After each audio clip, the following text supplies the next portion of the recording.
Šodien es vēlos parunāt par tēmu, kas bieži paliek ēnā, par sievietes vērtību. Un ne tikai tad, kad viņa ir savā spēkā, skaistumā un harmonijā, bet arī tad, kad viņa ir nogurusi, izdegusi un apjukusi. Mēs esam pieradušas svinēt sevi resursā, bet kas notiek ar mūsu pašvērtību, kad resursu nav?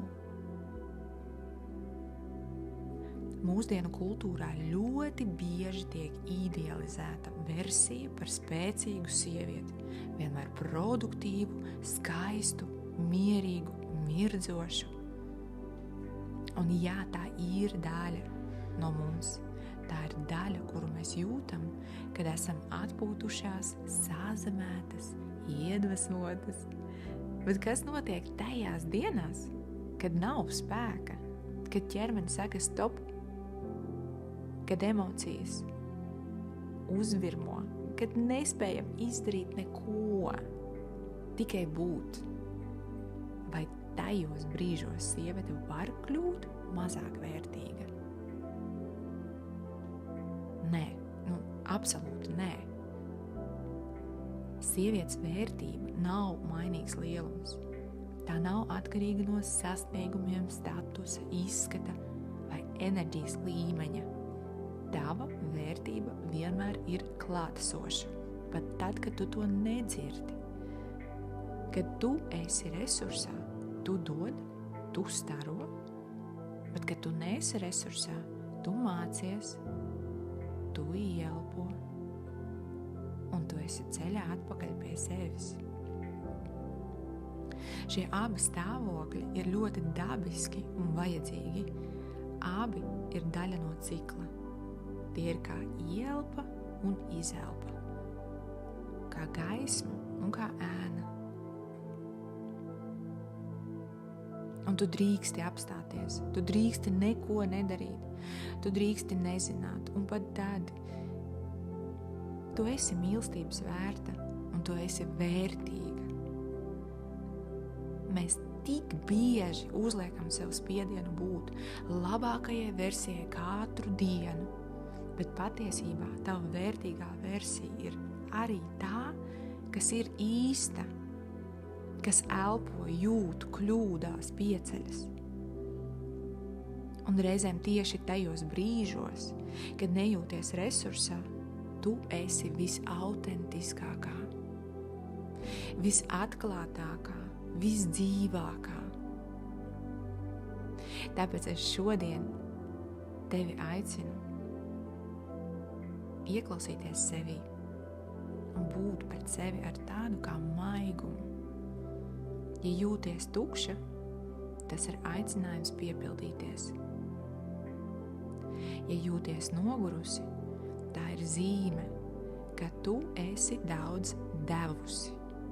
Tu esi daudz atdevusi no sevis. Un ja tu vienkārši šaubies par savu vērtību, atceries, tu esi, un ar to jau pietiek.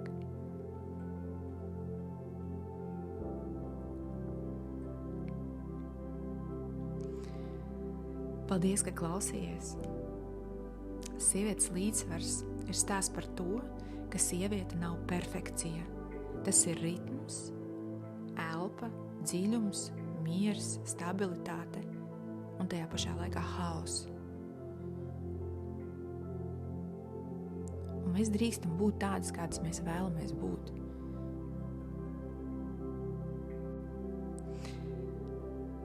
Es tevi aicinu šajā nedēļā piesakot pie situācijām, kad tev kaut kas neiet tā, kā plānots.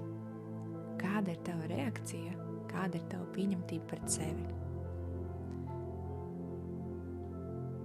Un ja viss ir labi, super. Tas ir super. Bet dažreiz ir tā, ka tik tiešām ir tāds disbalans.